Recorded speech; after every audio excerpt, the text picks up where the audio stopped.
కొమరవెల్లి మండల కేంద్రంలోని శ్రీ మల్లికార్జున స్వామి దేవస్థానంలో స్వామివారిని దర్శించుకున్న BRS party MLC Kalvakuntla Kavitha స్వామివారి దర్శనం అనంతరం పట్నం వేసి మొక్కులు చెల్లించుకున్నారు.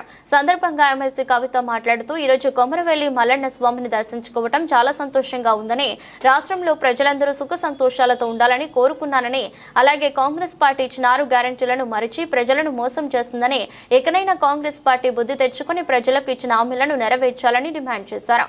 రైతులు నీరు రాక పంటలు ఎండి రైతులు ఆత్మహత్యలు చేసుకుంటే ప్రభుత్వం పట్టించుకోకపోవడం చాలా దుర్మార్గమని అన్నారు. కాళేశ్వరం ప్రాజెక్టు ద్వారా అన్ని రిజర్వాయర్లు నీటితో నింపి పంట కాలువలకు నీరు విడుదల చేయడం ద్వారా రైతులను ఆదుకోవాల్సిన ప్రభుత్వం అది వదిలేసి ప్రతిపక్షాలను వేధించడం చేస్తుందన్నారు. కాంగ్రెస్ ప్రభుత్వం కళ్ళు తెరిచి ప్రజలను ఆదుకోవాల్సిందిగా ఆమె డిమాండ్ చేశారు.